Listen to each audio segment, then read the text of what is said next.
शीघ्र अतिशीघ्र बरसाना पहुंचना होगा, तभी हम सुरक्षित हो पाएंगे। सुरक्षित तो हम यही हैं।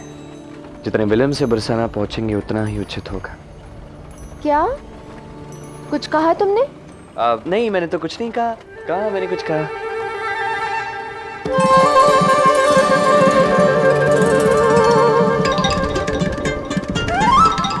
क्या हुआ?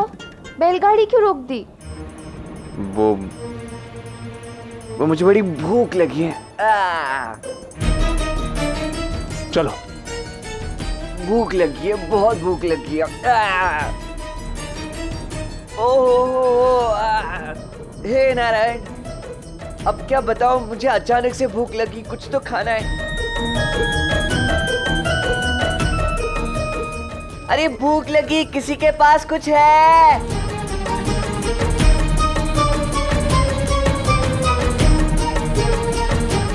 कोई तो खाने के लिए कुछ तो दे दो, मैं पागल हो जाऊंगा। क्या हुआ? अब बाबा क्या बताऊं, बड़ी भूख लगी है, कुछ समझ नहीं आ रहा है। भूख लगी है? इस भयंकर वातावरण में तुम्हें भूख लगी है कान्हा? अरे वातावरण का भूख से क्या लेना देना है ना? भूख तो कभी भी कहीं भी लग सकती है।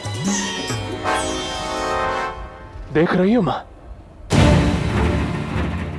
यहां है हमारी राधा। मुझे तो पहले से ही संदेह था कि ये इस कृष्ण के साथ ही होगी। मेरा संदेह उचित निकला। शांत हो जाओ। अरे खाने के लिए कुछ है? तुम्हें भूख लगी है तो हम क्या करें कृष्ण? ऐसे भयानक वातावरण में घर जाने की चिंता छोड़ देते हैं और सब लोग मिलके तुम्हारे लिए भोजन की खोज करते हैं, क्यों? हाँ कान्हा, केवल एक व्यक्ति के लिए हम नहीं रुक सकते। कान्हा, ये सब आवश्यक है क्या? हाँ था, आवश्यक है। मेरी बात मानिए। दाऊ, मुझे लगता है अब आपको भी भूख लगने वाली है।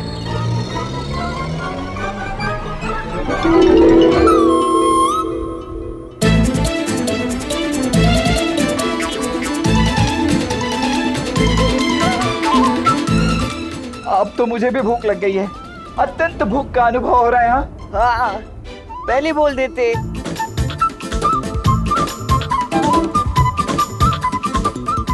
तभी मैं सोचूं, अयन, बलराम को अभी तक भूख क्यों नहीं लगी, जबकि उसके अनुज कृष्ण को कब की भूख लग चुकी है। क्या अंतर्यामी है आप, क्या अंतर्यामी है आप। अब भूख के लिए कुछ करें, हैं?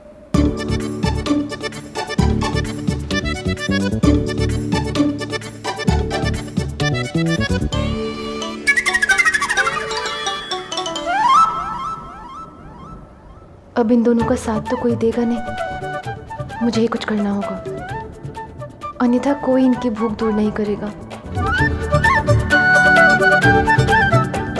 बाबा, माँ, मुझे भी भूख लगी है। बस यही कसर बाकी रह गई थी। तुम्हारी भूख इन सबके प्राणों से अधिक महत्वपूर्ण है क्या? कदापि नहीं। और वैसे भी तुम तीनों के अतिरिक्त यहाँ किसी और को भूख नहीं लगी है। चुप रहो। इतनी लंबी यात्रा तय करे, मुझे क्या सभी को भूख लगी होगी? सभी से पूछते हैं। और भाइयों, ओ भाई, मुझे बताओ, आपको भूख लगी है?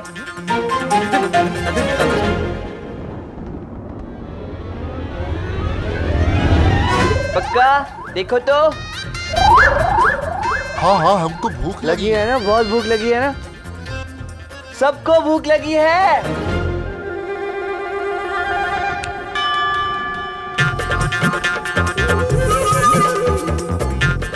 सुनाई नहीं दिया? सबको भूख लगी है? हाँ, कृष्ण भूख लग रही है। हमको भूख लगी है। ओ, सबको भूख लगी, कुछ न कुछ होगा, मैं हूँ। हाँ, देखो देखो, सबको भूख लगी है, कह रहे ना?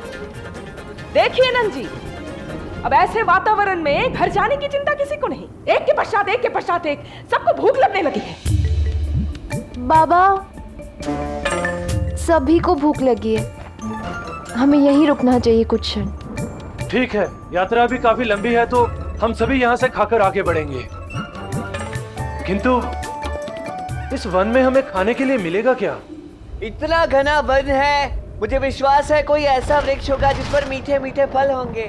वो सारे मीठे मीठे फल हम सब युवा जाके तोड़ के आते हैं। ठीक है ना? ठीक है ना दाऊ? हाँ हाँ, क्यों नहीं। तुम्हें तो बालपन से ही फल तोड़ने का अनुभव है और तुम्हारे कारण बालपन से खाता ही तो आ रहा हूँ मैं फल।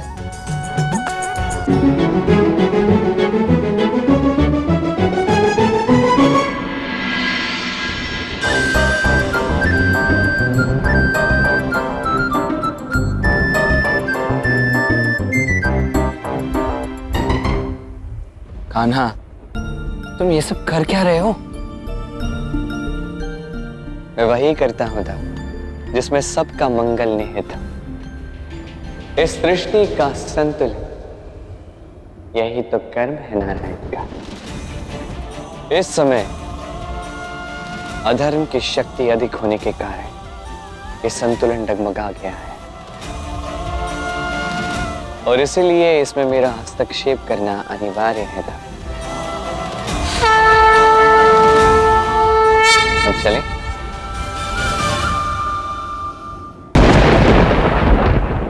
धन्यवाद राजा, तुम्हें भूख नहीं थी फिर भी तुमने मेरा साथ दिया।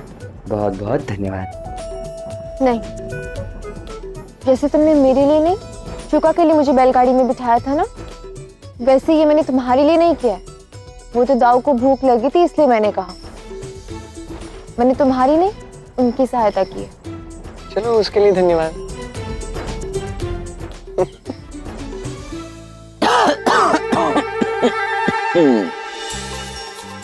फल मिले? अरे कैसे है फल? दाऊ, अयन कहाँ है? राधा, उस महान शूरवीर की चिंता तुम मत करो। वो आयन है, आयन सुरक्षित होगा, चिंता मत करो, आ जाएगा वो। ठीक है, चलिए मैं आपके साथ फल तोड़ने में आपकी सहायता कर देती हूँ। मेरी? हाँ।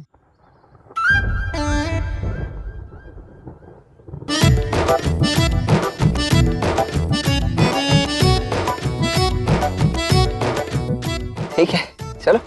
चलिए।